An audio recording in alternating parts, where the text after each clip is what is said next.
Hello, welcome to pharma centre YouTube channel.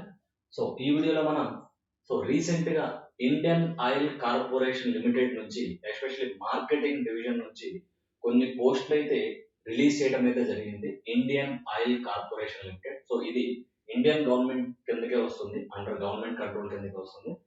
దీనిలో రాష్ట్రాల వారీగా కొన్ని వేకెన్సీస్ ఉన్నట్టుగా రీసెంట్గా అయితే నోటిఫికేషన్ అయితే రావడం జరిగింది. దీనికి సంబంధించి డిఫరెంట్ స్టేట్స్, అంటే ఏదైతే డిఫరెంట్ స్టేట్స్ ఇక్కడ క్లియర్ గా మెన్షన్ చేశారో, ఇక్కడ నేను మన ఆంధ్రప్రదేశ్, అలాగే తెలంగాణ సంబంధించిన ఉన్న పోస్టుల గురించి ఒకసారి అయితే నేను చూపిస్తాను. ఎన్ని పోస్టులు ఉన్నాయి, వాటి యొక్క అంటే సింపుల్ గా వాటి యొక్క శాలరీస్ ఎలా ఉంటాయి అనేది ఒకసారి మనం చూద్దాం. ఇక్కడ ఫస్ట్ ఇక్కడ మనం చూసుకుంటే కనుక ఇక్కడ 118. ఈ పీడిఎఫ్ కావాలంటే కనుక డెఫినెట్ గా ఈ వీడియో యొక్క కమెంట్ బాక్స్ లో నేనైతే టెలిగ్రామ్ ఛానల్ లింక్ అనేది పోస్ట్ చేస్తాను. దాని ద్వారా మీరు ఇంకా అప్డేట్స్ అయితే తెలుసుకోవచ్చు. ఆ టెలిగ్రామ్ ఛానల్లో జాబ్ ఛానల్లో మీరు ఖచ్చితంగా జాయిన్ అవ్వండి. మీకు ఎప్పటికప్పుడు అప్డేట్స్ వస్తాయి. మీకు ఏమైనా క్వైరీస్ ఉన్నా కూడా డెఫినెట్ గా మీరు రీచ్ అవ్వచ్చు.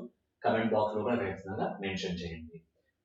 ఈ ఇండియన్ ఆయిల్ కార్పొరేషన్ సంబంధించి ఆంధ్రప్రదేశ్ పరంగా మనం చూసుకుంటే కనుక ఆంధ్రప్రదేశ్ లో ఏ విధంగా పోస్టులు ఉన్నాయి ఒకసారి మనం చూద్దాం.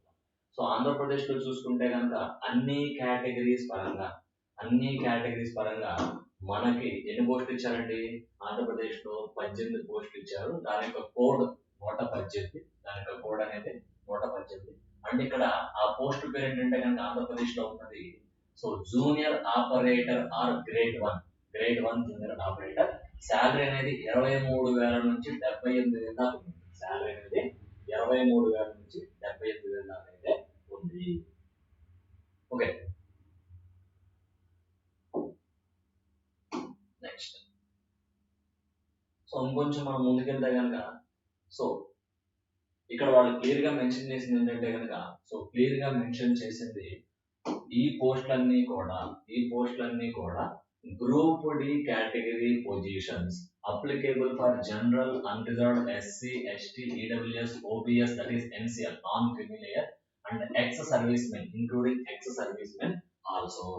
అండ్ ఇందులో జనరల్ మనం చేసే పని చూసుకుంటే కనుక responsibility of above position would involve performing day to day operational activities, technical job as assigned from time to time at a factory location or installation of marketing division, and may involve working in shifts, that is morning, evening as well as night shift. ఇక్కడ clear గా ఇంకో point mention చేస్తున్నారు. Being an industry involving complex and hazardous process, dangerous operations like handling petroleum products, the above posts are not suitable and not identified for the deployment of the physically backward. Physically backward అయితే ఇది వద్దని చెప్తున్నారు. And next ఇది ఒకటి. And next కాలంలో చూసుకుంటే కనుక next కాలంలో మనకి ఇంకొక పోస్ట్ ఉందండి. Junior attendant. అంటే మనకి ఇక్కడ రీజన్స్ పరంగా ఇచ్చాడు. రీజన్స్ ద సదరన్ రీజన్స్, అట్లా నార్థన్ రీజన్స్. జనరల్ మనకి సదరన్ రీజన్ అనేది మనకి ఎందుకు వస్తుంది అనమాట. సదరన్ రీజన్ లో మళ్ళీ ఇక్కడ చూసుకుంటే ఏంటి, ఇక్కడ ఏమి ఇచ్చాడు? ఇక్కడ ఇంకోటి నేమ్, నెంబర్ ఆఫ్ పోస్ట్. ఇది కూడా వచ్చేసి సదరన్ రీజన్. సదరన్ రీజన్ లో చూసుకుంటే కనుక సదరన్ రీజన్ లో మళ్ళీ మనకి junior attendant that is grade 1, 23,000 నుంచి 78,000. సదరన్ రీజన్ ఇందులో 7 పోస్టులు ఉన్నాయి. మళ్ళీ అలాగే ఇక్కడ మనం చూసుకుంటే కనుక సదరన్ రీజన్ లో మళ్ళీ ఇంకో 3 పోస్టులు ఉన్నాయి. దేనికి సంబంధించి junior business assistant grade 3. Salary 25,000 నుంచి 1,05,000 దాకా ఉండే ఛాన్స్ అయితే ఉంది. ఒకవేళ ఈ పోస్ట్ సంబంధించి మీకు ఇంట్రెస్ట్ ఉంటే కనుక డెఫినెట్ గా మీరు అఫీషియల్ వెబ్సైట్ కి వెళ్ళి ఇంకా మీరు పూర్తి డీటెయిల్స్ అయితే చూసుకోవచ్చు. ఆ పూర్తి డీటెయిల్స్ చూసుకొని మీరు ఏ విధంగా వీటికి అప్లై చేసుకోవాలనేది మీకు ఇంట్రెస్ట్ ఉంటే కనుక మీకు ముందుకు వెళ్ళే ఛాన్స్ అయితే ఉంటుంది. పోస్ట్ వైజ్ క్వాలిఫికేషన్స్ చూసుకుంటే కనుక మనం చూసుకుంటే 108 చూసాము ఆంధ్రప్రదేశ్ సంబంధించి. 108 చూసాము. 108 అనేది అంటే ఇక్కడ కోడ్ ఇచ్చాడు. పోస్ట్ కోడ్ 101 నుంచి 123 మధ్యలో ఉన్న వాళ్ళు ఈ క్వాలిఫికేషన్ ఉండాలి. అంటే మీరు గమనిస్తే కనుక ఆంధ్రప్రదేశ్ మనం చూసాము 108 ఉందండి ఆ పోస్ట్ సంబంధించి. ఇందులో జనరల్ గా మనకి ఫస్ట్ ఆఫ్ ఆల్ ఆటోమేటిక్ గా 10th క్లాస్ కంపల్సరీగా పాస్ అయి ఉండాలి. And 2 years ITI pass in the specified ITI trades mentioned below and trade certificate or national trade certificate issued by SCVT or NCVT. So electronics mechanic కానీ, instrument mechanic కానీ, instrument mechanic, chemical plant కానీ, electrician కానీ, అలాగే machinist కానీ, fitter కానీ, mechanic come operator electronics communication system కానీ, wiremen కానీ, mechanic industrial electronics కానీ, information technology and PSM and work experience. So work experience గురించి మనం మాట్లాడుకుంటే కనుక, so regarding work experience, minimum 1 year post qualification work experience in the relevant field. ఖచ్చితంగా 1 year experience అయితే కంపల్సరీగా ఉండాలని చెప్తున్నారు. And apprentice training under apprentice act after 2 year regular course of ITI will be considered as a experience subject to production of national apprentice certificate issued or recognized by NCVT or NCVET. So ఖచ్చితంగా 10 అనేది basic qualification. And దాని తర్వాత చూసుకుంటే కనుక ఈ requirements కూడా ఖచ్చితంగా అతను ఫాలో అవ్వాల్సిందే. అండ్ అలాగే మీరు డైరెక్ట్ వెబ్సైట్ లోకి వెళ్తే ఇంకొంచెం డీటెయిల్స్ మీకు క్లియర్గా అయితే తెలిసే ఛాన్స్ ఉంది. సో ఇక క్వాలిఫికేషన్ క్రైటీరియా కావచ్చు, లేకపోతే రిమైనింగ్ క్రైటీరియా కావచ్చు. సో డైరెక్ట్ గా IOCL Indian oil corporation limited అనే వెబ్సైట్ లోకి వెళ్తే మీకు క్లియర్ గా దాని ప్రాసెస్ ఏంటో కూడా క్లియర్ గా చెప్పడం జరుగుతుంది. సో ఇది సెంట్రల్ గవర్నమెంట్ కిందగా వస్తుందండి. అండ్ డెఫినెట్ గా మీరు ఇంట్రెస్ట్ ఉంటే కనుక మీరు అప్లై చేసుకోవచ్చు.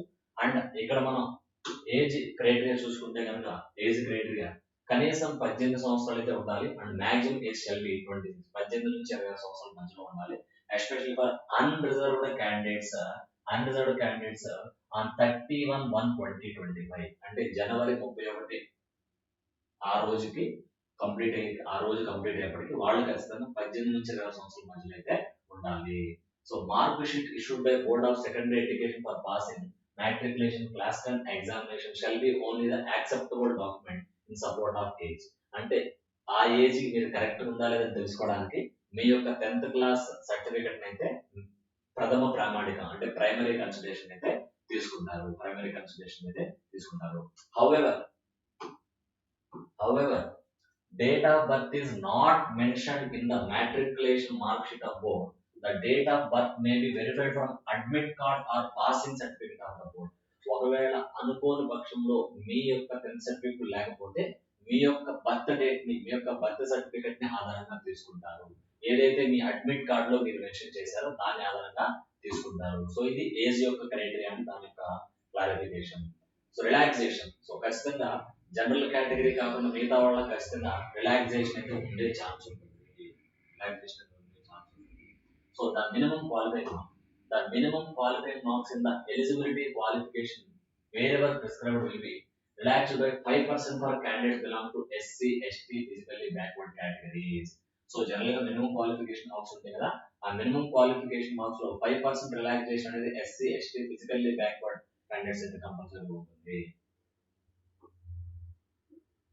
Next, the minimum qualifying or cutoff marks in the computer based test who be obtained SC, ST, physical backward candidate shall be relaxed to 5% against reserved oppositions. అంటే unreserved తో పోల్చుకుంటే వీళ్ళకి 5% అనేది రిజర్వేషన్ అయితే ఉంటుంది. ఇది క్వాలిఫికేషన్ మార్క్స్ కూడా. Relaxation in age up to 5 years అంటే ఏదైతే మెన్షన్ చేసిన ఏజ్ కి ఒక 5 years ఎక్కువ అంటే 26 అన్నారు అనుకోండి, 31 ఏజ్ వరకు అప్లై చేసుకోవచ్చు SC, ST వాళ్ళు 31 ఏళ్ళు. అదే ఓబీసీ చూసుకున్నారంటే కనుక 29 సంవత్సరాలు అంటే 26 వయసు ఉండాలి ఓసీ వాళ్ళకి.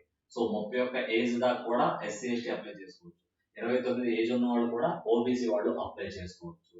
ఒకవేళ ఎక్స్ సర్వీస్ మెన్ అనుకోండి, X service men already service లో ఉన్న వాళ్ళు మళ్ళీ రాస్తే కనుక has put in not less than 6 months continuous service in the armoured forces shall be allowed to deduct the period in armed forces service from his actual age, which shall be his resultant age. For example, more than 3 years అంటే already ex service man, armoured forces కానీ some other ex service man కానీ more than 3 years for the general and EWS candidates. So already ex service mens అయితే general కానీ EWS కానీ 3 సంవత్సరాల relaxation ఉంటుంది. And more than 8 years for disabled persons and disabled defense service personnel belong to SC, ST category. More than 8 years for SC, ST if considered against reserved positions, and more than 6 years for OBC if considered against the reserved position. So ఆ విధంగా మనం చూసుకున్నా కానీ for example current age 34 reduced by armed forces service of 5 years 29. So not to exceed prescribed maximum limit of 26 years.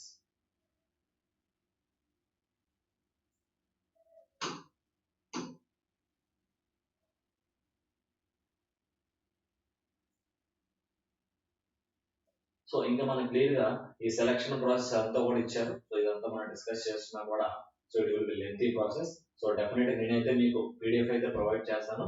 So ఆ PDF ద్వారా మీరు ఇంకొంచెం details అయితే మీరు తెలుసుకోవచ్చు. ఒకవేళ మీరు ఈ దీనికి అప్లై చేయాలనుకుంటే కనుక సో ఎస్పెషల్లీ మన యొక్క టెలిగ్రామ్ ఛానల్ లింక్ అయితే ఈ కమెంట్ బాక్స్ లో ప్లేస్ చేస్తాను. ఖచ్చితంగా మన యొక్క టెలిగ్రామ్ ఛానల్లో జాయిన్ అవ్వండి. మీకు ఎప్పటికప్పుడు జాబ్ అప్డేట్స్ అయితే ఖచ్చితంగా తెలుస్తూ ఉంటాయి. Okay, all the best. Thank you for watching. మన ఛానల్ అయితే ఖచ్చితంగా సబ్స్క్రైబ్ చేసుకోండి. అండ్ డెఫినెట్ గా మీలా ఎవరైతే ఈ వీడియోని నథింగ్ బట్ ఎవరైతే ఉపయోగపడుతుంది అనుకుంటున్నారో వాళ్ళకి ఖచ్చితంగా అయితే షేర్ చేయండి.